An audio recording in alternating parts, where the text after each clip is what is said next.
نحمده ونصلي على رسوله الكريم اما بعد اعوذ بالله من الشيطان الرجيم بسم الله الرحمن الرحيم رب اشرح لي صدري ويسر لي امري واحلل عقدة من لساني يفقهوا قولي. یہ کہتے ہیں کہ گھر کے لیے بھی ویسا ہی ایک دستور اور قانون ہو جیسے کسی ریاست یا ملک کے لیے ہوتا ہے. کسی بھی آرگنائزیشن کے لیے، کسی اسکول کے لیے، کسی کلب کے لیے، کسی جگہ بھی جب چار انسان اکٹھے ہوتے ہیں تو وہ اپنا کچھ اکٹھے رہنے کا اصول ضابطہ بناتے ہیں.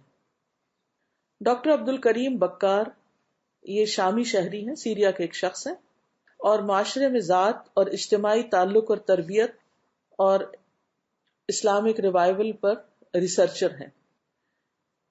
دنیا بھر میں اپنے منفرد مقالات کی بنا پر جانے پہچانے جاتے ہیں. اسی موضوع پر 40 سے زیادہ کتابوں کے مؤلف ہیں، یعنی اسی ٹاپک پر انہوں نے 40 بکس لکھی ہیں.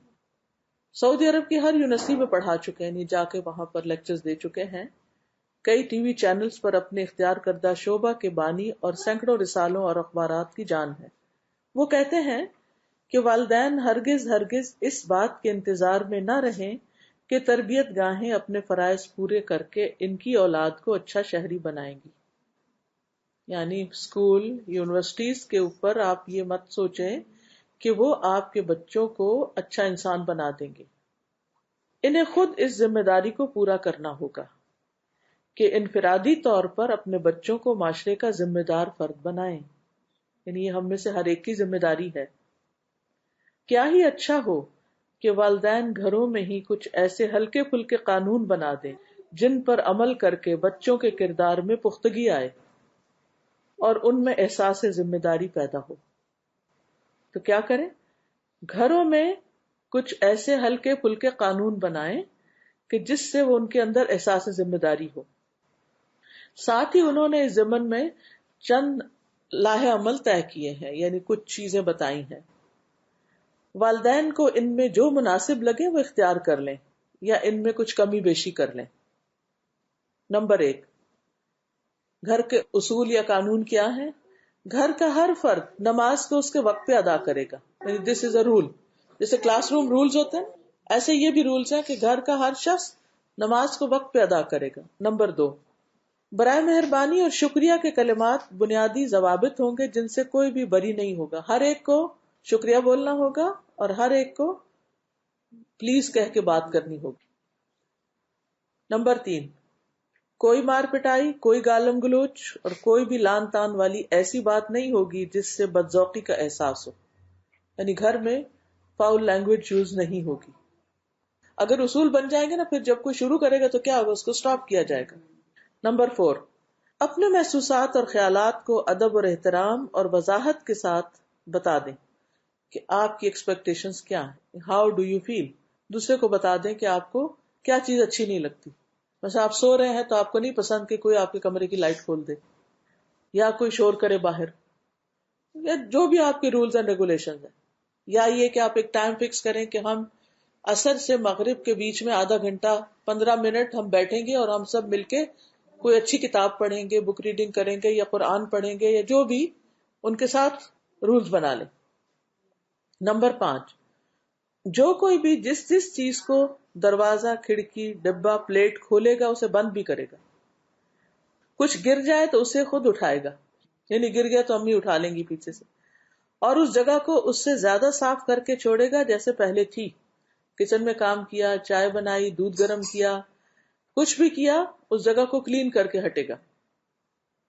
نمبر 6، آپ کا کمرہ خالص آپ کی ذمہ داری ہے. ہر بچہ اپنا بیڈ، اپنا کمرہ، اپنی الماری خود ٹھیک رکھے گا.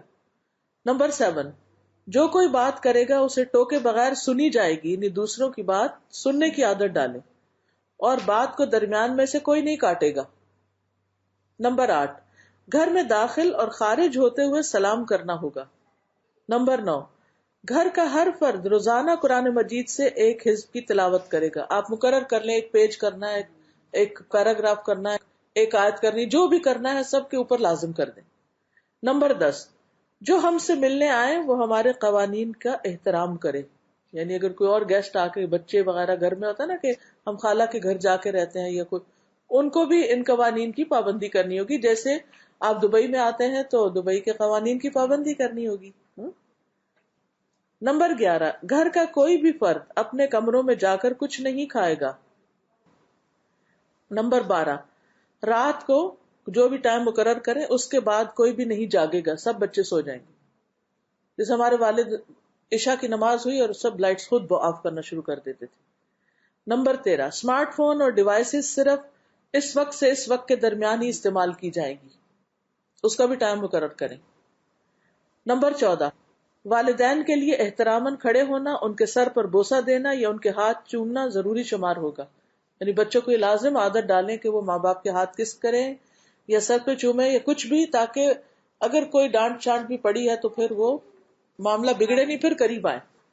نمبر 15، مل کر بیٹھنے کے وقت میں کسی قسم کی مواصلاتی ڈیوائسز، فون یا آئی پیڈ کا استعمال منع ہوگا. یعنی جب آپس میں بیٹھے ہوئے ہیں تو ہر کوئی بات کرے گا، ڈیوائسز پہ نہیں ہوگا. نمبر 16، کھانے پینے کے وقت میں سب کی حاضری اور شمولیت ضروری ہوگی. یعنی کہ اچھا میں بعد میں آپ لوگ کھا لیں میں کھا لوں گا، اوپر سے آواز دے دی، نہیں، ساتھ مل کے کھانا ہوگا. نمبر 17، رات کو اس وقت کے بعد یعنی جو بھی آپ وقت مقرر کریں کسی قسم کی تعلیمی سرگرمی کی بھی اجازت نہیں ہوگی، اس سے پہلے اپنے پروجیکٹ پورے کرو. نمبر 18، گھر کے سارے افراد گھر اور گھر میں موجود ہر چیز کی حفاظت کے ذمہ دار ہیں. مطلب پانی بہ رہا ہے یا کوئی بجلی ضائع ہو رہی ہے یا کوئی اور چیز ٹوٹ گئی ہے تو یہ نہیں کہ یہ تو امی ابا کا فرض ہے وہ آئیں گے یا سرونٹ کا کام ہے وہ کرے گا، نہیں، آپ کو فوراً اٹھ کے وہ چیز ٹھیک کر دینی چاہیے.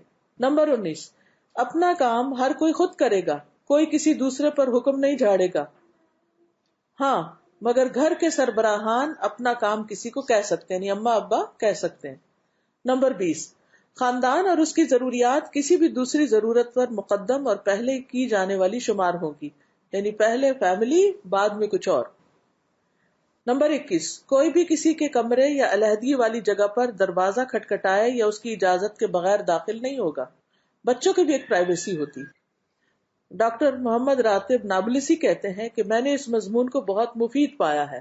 والدین کو چاہیے کہ اسے اہمیت دیں کیونکہ اولاد کی تربیت ایک ایسا مشکل کام ہے جسے ہفتے کے 7 دن اور دن کے 24 گھنٹے کرنا ہوتا ہے. یعنی یہ تربیت 24 گھنٹے کی تربیت ہوتی ہے، صرف کسی ایک خاص وقت کی نہیں. جی 24/7 جاب ہے. اب اس پر آپ کچھ کہنا چاہیں تو؟ یہ پورا مضمون سن کے مجھے اپنا کراچی ہاسٹل یاد آ گیا کہ یہ ساری چیزیں یہ امپلیمنٹ ہوا کرتی تھی اور تبھی پھر اتنے سارے لوگ مل کے بھی رہ سکتے تھے اور اسے ایک سال میں کتنا کچھ سیکھ بھی لیا، اور وقت میں بھی کتنا پروڈکٹیو ہو جاتا ہے انسان. بالکل. ہم یہ بھی ہے نا کچھ چیزیں سمجھتے ہیں پہلے کے لوگ کرتے وہ آؤٹ ڈیٹڈ ہو گئی. اگر ہم دیکھیں تو ہمارے والدین تھے، انہوں نے کو یہی چیز سکھائی کہ اس طرح ہر چیز منظم محبت کام خود کرنا. اس وقت رات کو میرے ابو تھے 8 بجے ہماری لائٹ آف ہو جاتی. تو یہ پہلے کے جو لوگ تھے وہ ساری چیزیں میں دیکھتی ہوں کر رہے ہوتے تھے ہمارے، لیکن پھر وہ وقت کے ساتھ ساتھ سب بدلا تو ساری چیزیں وہ ریگولیشن نہیں رہے، بالکل جس کی وجہ سے ہم سب گزر رہے ہیں. ٹائم کے ضائع کرنے پہ کچھ بتائیے، جیسے وقت ضائع ہو جاتا ہے بے مقصد کام. اس کے لیے اسکیڈول بنائیے. اپنے دن کے ہر گھنٹے کے ایک کاغذ لیجئے. 7 بجے مثلا آپ کا دن شروع ہوتا ہے کام کا، 7 سے 8، 8 سے 9، 9 سے 10، 11 سے 12، ہر گھنٹے میں آپ کیا کرتے ہیں اس کو لکھیے اور پھر جائزہ لیجئے کہ آپ نے اس میں کوئی پروڈکٹیو کام کیا یا بس ایسے ہی اٹھتے بیٹھتے سستی کے مارے وقت ضائع کر کے رکھ دیا.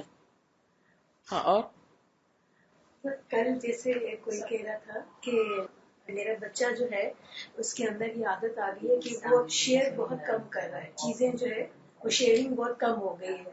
تو میں نے ان سے پوچھا کہ آپ کے گھر میں کتنے لوگ ہیں؟ کہ ایک ہی بیٹا ہے نا اس وجہ سے. تو میں نے کہا اس وجہ سے نہیں، کیونکہ آپ ہیں، آپ کے ہسبینڈ ہیں، گھر کے کام کرنے والے، یعنی آپ نے وہ شیئرنگ کی عادت ڈالی نہیں ہے، تبھی بچہ وہ شیئرنگ سیکھ نہیں رہا نا. بالکل. وآخر دعوانا الحمد للہ رب العالمین. سبحانک اللہم وبحمدک اشہد ان لا الہ الا انت استغفرک واتوب الیک. السلام علیکم ورحمۃ اللہ وبرکاتہ.